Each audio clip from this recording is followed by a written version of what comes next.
All right, we're on. Thumbs up. We are. Hello, can you all hear me? Check, check. Hello. Is this thing on? Welcome to the Hair Club for Men. Thank you for coming. We're going to give you some very important tips today. We want you to pay close attention. But if you were here to hear Rob Barnett from My Damn Channel, the founder and CEO, you are in the right place. Welcome. Thank you for coming. If you want, come on back. All you guys back there, come on in.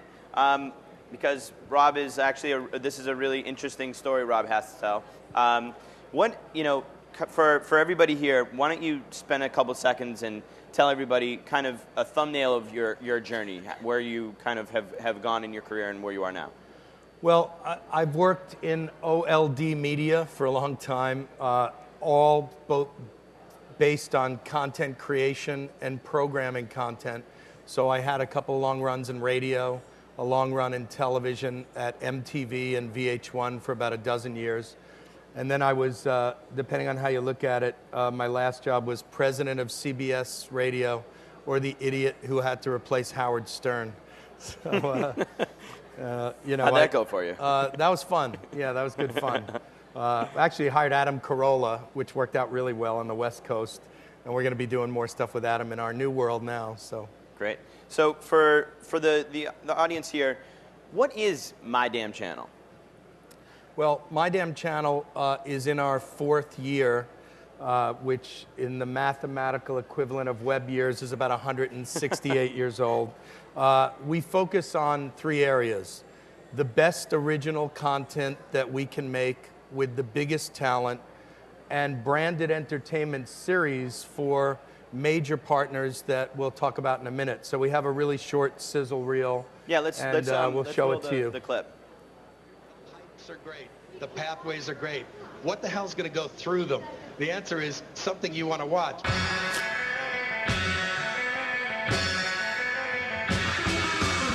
I don't know what channel it is, but it's doing amazing. I'm actually thinking of developing it for a religion. It is powered by human tears. This ring just slips right off like a greased sausage. It's a crazy show. So if somebody was going to sabotage this company, what would they do? Are you threatening us? If you're watching My Damn Channel, the terrorists win.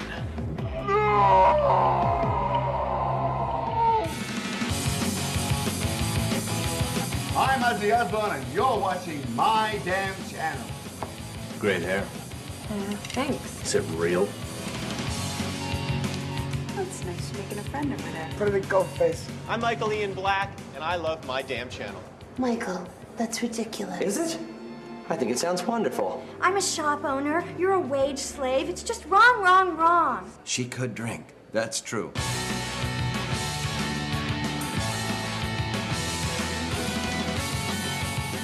Oh. I'm just trying to give you that experience that I don't feel like your parents are going to give you. You don't have to. I'm Dr. Owen Maestro from the Emmy-nominated television show Children's Hospital, Sunday nights at 10:30 on Adult Swim.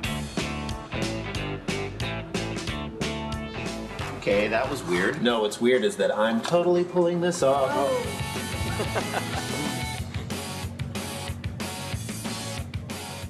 Got some big plans for the new year, so please keep checking in on us. Dig you soon. Yeah, that was a good one. That was a good one. We got that, yes? Okay. That's fantastic. Thanks. And I think you really see a lot of really high-powered talent in what you do. How do you get all of those people to play on the web? We text pictures of their penis to others and force them into it. I worked for some of the best people in television. I learned from Jeff Gaspin. He was my boss he was my Brandon Tartikoff for 4 or 5 years. Tom Freston ran Viacom. And, some of the best content that we all grew up with was made in companies like the ones that I was lucky enough to work with. That's the good news. The bad news is that if you're one of these famous people and you work at one of those companies, you might be sitting in a meeting where every single one of us here is an executive vice president, a senior vice president, a director, and all those people are going to get notes. Can you move your arm a little? Can you move your... And the way that you feel right then when I did that to you is how they feel. So in our company, we've always been small. We've never had a lot of people. And we just cut out a lot of those layers of management so that if we're working with a brand, it's myself, it's the artist, it's a great producer, and it's the brand, our boss. There aren't, 57 VPs. So I think that artists like that the most. It's fast, there's no bullshit. And then the second thing they like is that if the content is great and if our syndication team is moving it not just on My Damn Channel, but as far and wide as it can go, then they like being able to work on a Saturday or a Sunday and then having tens of millions of views in a relatively short period of time. It's a really sexy thing for them to do right now. It's almost like that ineffable cool that MTV had 1,000 years ago is now here with all of us, So it's a turn on for them. So is that something that attracted you to leave the traditional space and kind of start My Damn Channel? Is that idea of creative freedom? That was number one. Yeah, number two was that moment that we've all had. By the way, if you saw Dick Ebersol last night, for me, that was the highlight of this whole thing. And he said something about how important it is for every single one of us to have that big moment when you get fired, and it affects you and changes you. So for me, in my 40s, I got fired again, and I had that moment. I was working for Moonves, which was a lot of fun, and I had that moment where I just thought, this is this really unique time. Google still only bought YouTube 4 or 5 years later, and for me, it just felt like the place I had to get. I had to learn. I didn't know half of what I needed to know, and I found a chief operating officer who knew the other half. Warren Chow, who's here, is a Harvard graduate. I'm a dropout. He's a lawyer. He was a venture capitalist. He's a technologist. I knew I needed to learn it. And so for me, still today, the thing that gets me out of bed every morning is just proving to talent and proving to brands that this is the new place to be, and that Ben Silverman said it really great yesterday. We have to all get around the room, get around a table, get in a room, and figure it out. So in figuring it out, you mentioned that you have the other half of your business brain. part. Yeah, your brain, exactly. How do you make money on your content? Because I think a lot of people may come from a more traditional angle of the television industry. Yes. How do you go about generating revenue around content? Well, I'm stealing a lot from other playbooks that I've seen in the past. So, at MTV and VH1, our playbook really was that the Monday through Sunday ratings back in the glory days were never as great as everybody thinks they were. We would go in a room once a year, close the door for about a week or two, and create the upfront for advertising, where individual programs created for advertisers, divas, the fashion awards, the big ticket sizzly stuff with stars is where the big money was. So on the web, that's what Warren and I feel. The idea that we could become the biggest website in the world and sell banner ads was never our goal. Our goal was to work with advertisers on big premium projects, and then in every single case, deliver up front exactly what that advertiser is going to get. How many views, how many ad impressions, and have those conversations up front. So that's how we get paid. So you mentioned that, the idea that you're delivering views and impressions, and I think a lot of people here at the conference and maybe in the audience here are working with advertisers in more kind of hand-in-hand ways than ever before. Yes. Custom programs, things like that.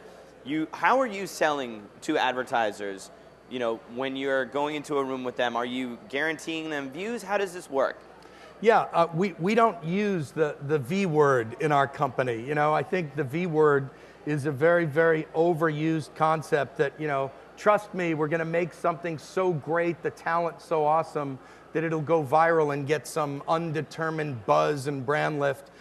I wouldn't want to spend my money that way if I were a brand. I would want to first assess the team and say, can these guys do what they say? My second favorite session here was Sir Martin Sorrell the other night, and he had so many inspiring things that he said. One of them, well, first of all, let's say he's overseeing $15 billion of revenue. So that was kind of inspiring. But the second thing he said was he talks about the bullshit factor, which he said a lot more eloquently because he's Sir Martin Sorrell, the talk versus do ratio. So step one is we got to get in a room and talk, but there's got to be proof that our company can not only produce it, but deliver the kind of scale that's going to matter, or else it's really so experimental, it's not worth the advertiser's time. Yeah, and I think, it's interesting as you look at the content that you've created, it's not, I don't think it really, it may fall technically into the branded entertainment bucket, but looking at the shows, there's a real quality there that is real content. It's creative. It's not a commercial for a product. How do you arrive at that, and how does that process look with an advertiser? That is the goal of every conversation in branded entertainment. It's funny, when we hire new people and we talk about branded entertainment and the goal of how this should work, it seems as though there's an assumption that ad agencies and brands want the marketing to be heavy-handed. So many people replace the words branded entertainment in their mind with product placement. But the smart people that are out there doing branded entertainment don't want that. They want all those other ridiculously overused buzzwords, which are important and meaningful, organic, integrated, authentic. And that has to happen if you're going to have the credibility with an audience who's going to want to look at this not as a commercial, but as entertainment that happens to be branded. So that's how we approach it. But then you've got to work with the advertiser, you've got to take their notes and make sure that you're striking that balance, and that's the rub. So is in essence the advertiser the new studio in this model? Yes. You're saying, yeah, that's well said. I do believe that. There are so many ways to get to the dance. In the end, it's got to be about the idea, the content, the talent.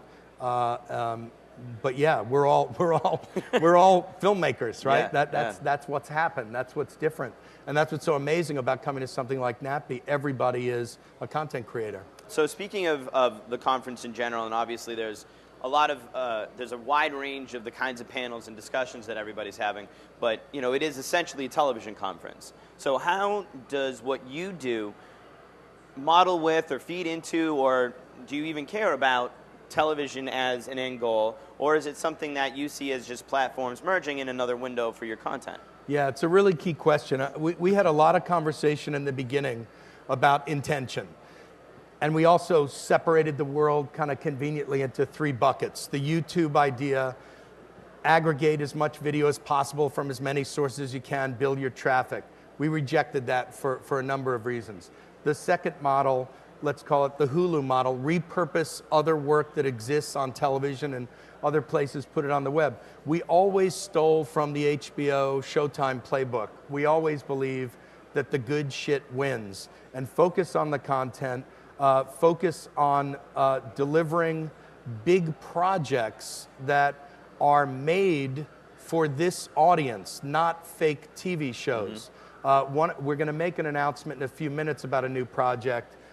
In a few weeks, because it's in, say it with me, legal review, My Damn Channel is going to announce our first major television deal. We'll be making television for television, not faking TV on the web, not faking web on the TV. So I really believe that you have to focus on who is your audience and give them something that is real for their experience. So right now, we're giving them real online work, and in a few weeks, we'll talk more about creating what I've done in most of my life, which is create television. So in that idea of creating television, how does that differ from where you are in terms of creating original web content?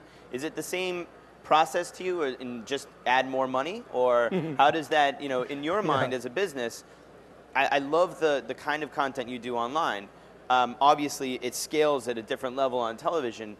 I guess my question to you is, how do we, and where do you see this when these things kind of even out, where TV money is online money? I'm curious for that. Yeah, well, so much of why I'm sitting here 4 years later and not crashed has to do with Warren and the warnings that he gave me in the beginning. He said a lot, and he was there in 1999 and 2000. The warnings were, don't raise too much, don't spend too much, and certainly as founders, don't pocket too much until we prove that there's real big revenue to be made. One of the ways to achieve that, to your question, is control costs. So a lot of the work that you just saw and some that you'll see in a minute feels like it's almost TV quality, but compared to my old life, the budgets are a fraction. And that's because we're not NBC, we're not Viacom, we're not Comcast. And we have to, in order to establish credibility for our company, the dollars have to work. You know, we're not scoring $50 million ad deals yet. So the production budgets with the quality that we'll show you in a minute have to kind of match that. I don't know if I answered your question, but I tried. But you did raise another interesting question. The idea that, are you competing with Viacom and Disney and all these big companies? Is that, like, are they in this space the way you are? And how does that work for your business? Yeah, I mean, I wrote a blog at the very beginning of the company. I found one of these great pictures to steal. It was like a myopic view of the level playing field, you know, the great three-word buzz. We didn't need that. We didn't need it, it's water. And so yes, in many respects, it's a level playing field, but you know, we're constantly coming from the place that says people want their own content, how, when, why, it's all up to them. And the challenge to every single one of us is to make something so good that you raise up above the noise. You know, Silicon Valley doesn't traditionally like the word content. There's another dirty word on Sand Hill Road, hit-driven business. That was thrown at us every time we knocked on a door. And, you know, I believe that we're all in a hit-driven business, that the guy that, you know, makes this chair better make the best chair or else he's gone.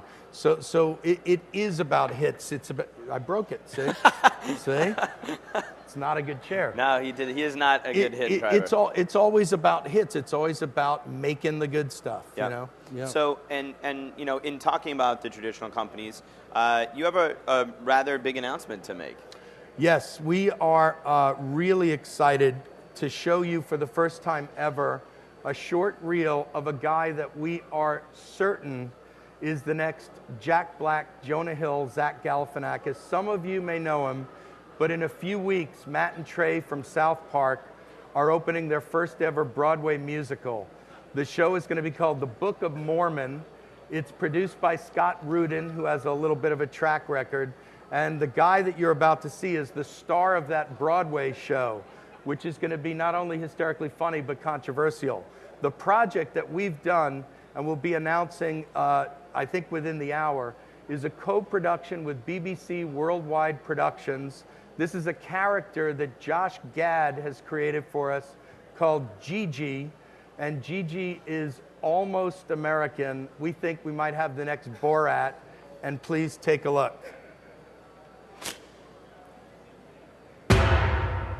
Okay. As the places I go, no place to home. Meet Gigi. What's your name? Gigi. Bonnie. Gigi. Max. Gigi. Ready? Gigi. Sweetness the tree. Birds bump the sea. A foreigner. I take it you're not from around here. Are you serious? No, I'm Gigi. On his way to becoming almost American. Just some English, easy basic now. Oh, good job. Whoa. No. Take some more. Gigi! Thank God it's Gigi! Hello, please. Freedom on me. Charmed liberty. And I'm almost America. Yeah. 1, 2, fork. 9/11 4. Count. Are you looking for Gigi? No, I'm looking for Pippin. Oh, what? Teeny face come out of your pickles. Break the head, so hang on. You, Gigi, you are our only hope. Don't let that freak you out. America. Oh, no, Hey, real American hero, Gigi. Gigi. Okay. Almost American.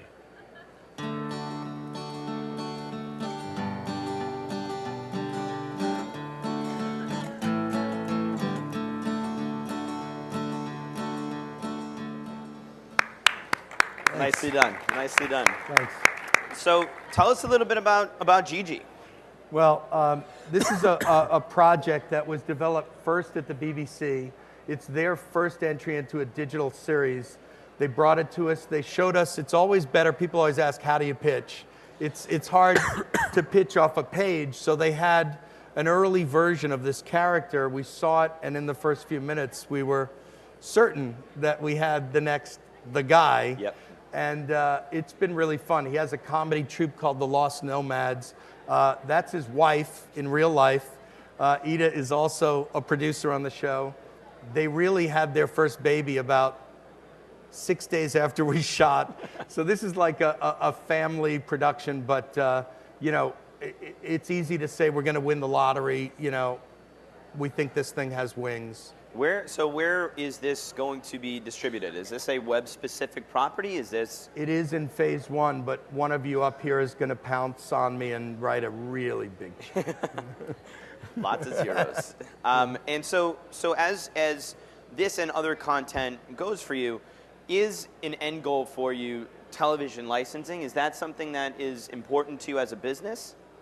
It's important, but like we said earlier, it's not the job. The job right now, when so many brands have either not yet taken their first step onto the playing field, or brands have, you know, really just been experimental, there's so much more to do online to create this kind of work, to prove that there are big audiences, and to prove that this has a legitimate return on investment for a brand and not just buzz factor and press. You know?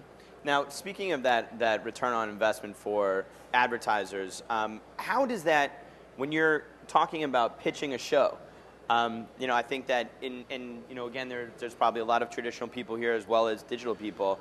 You know, when you're going to pitch a show on television, it's a very easily, clearly defined process. You go in, you have your idea, you probably verbally pitch it, maybe leave it one sheet, and you're done. Either they like it or they don't, and they'll green light it and all those things that we know. How do you actually show an advertiser something like this when they may not have been in this space yet? What is that process like? Yeah, it's a great question. There's two ways to make money in branded entertainment video. Way one is what you'd love to have happen, which is you create something and brands throw money at it. That's so much like television that I don't believe we're there yet. The process for us is about getting to know people, learning as much as you possibly can about what they're trying to do, figuring out how to take the tools of Facebook and Twitter and really communicate something that is original, that's created for them. We were in Miami a couple of weeks ago. We're doing a major branded entertainment series for Comcast. Comcast launched their Xfinity TV series, TV service. You can get anything on your laptop, on your iPad, and we're working for them. So this is a complete partnership. With people like Comcast, Subway, IFC, brands that, you know, really bring so much to the table themselves creatively, and then we are co-creators, co-producers, and ultimately, like we said, distributors. So I'm going to ask a couple more questions, and then we're going to leave some time for all of you to ask questions as well. You know, the idea that you have an interactive platform that obviously can take video. You mentioned Twitter and Facebook. It's kind of a two-part question. Have you started in your creative process using the interactivity in any way within what you're doing for video programming? And then separately, also, how are you using Facebook and Twitter with what you are programming, because it is such a native thing to where your content lives? Yeah, I'll tell you a funny story. We're known primarily for comedy, but we also run a music channel, which is led by a man named Don Was. Don is arguably one of the top 5 music producers in the world, and in a world where record companies are, what do you want to say, challenged? You know, this format really appealed to Don, and one of the scariest things about musicians was the interactivity with the audience, the fact that you know, we had to have early conversations about the fact that the audience has to have complete unfiltered access and interaction with everything they see. And he asked one day, he said, well, what if it's really nasty? What if it's mean? We'll delete it, right? And I said, no. And he said, why? And it's because you will break a sacred contract that says, we're faking it, we're posers, we're not completely open. So it's important to do that. We're working with Michael Ian Black now. Michael has 1.6 million Twitter followers. And so we're learning from guys like that. You know, the consistency, the communication, the tone of voice, it's a learning process. But it is important, I think, to work with that kind of talent, especially on branded stuff, so that there's a relative certainty that a lot of people are going to see this work, as opposed to, oh, we have a Facebook page. Yeah, you know? yeah, exactly. Yeah. So we have a few minutes left to open up the floor for some questions. So if you have a question, just go ahead and stand up and shout it out. There's microphones, actually. Or too. microphones over there.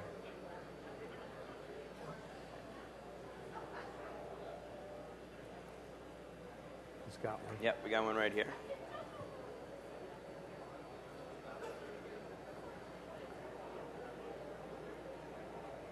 Talking about budgets earlier and about how the web budgets is not where the TV budgets are. Do you think that's ever going to happen? Do you think those budgets are going to get higher, or do you think everything's going to come down? Because I feel like people are going to get used, clients or brands are going to get used to paying less money and be reluctant to put forth more. Like, do you think it's going to get to TV, or TV is going to come down to web, or it'll meet in the middle?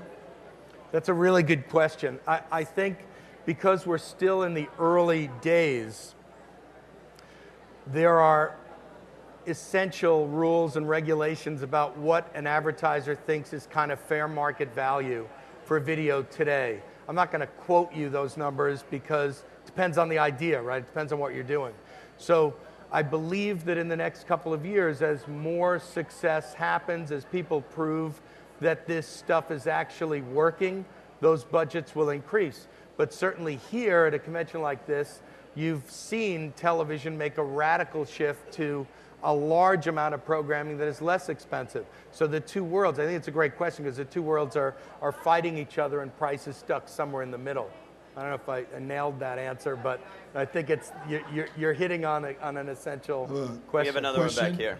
Can you gentlemen hear me? Yeah, we got you. Oh, okay. I see you now. To Rob, a question. To what degree, or do you have any examples of brands, say Subway or whomever, taking advantage of content as a revenue stream for the brand in terms of like transactional downloads and things like that? In other words, if Subway, which is probably a bad example, was selling a health and fitness show content digitally to their own network of Subway customers. Yeah, I think I understand your question, and I actually like it and think you're laying down a couple of ideas there. We'll talk after the yeah, show. I got the psychic communication, but you're making me think of something that would be very interesting to ask a lot of brands. You know, there have been attempts, certainly a lot more in the earlier years, meaning 3 or 4 years ago, where brands went out and tried to become entertainment destinations. That failed largely, and we're not going to name the names.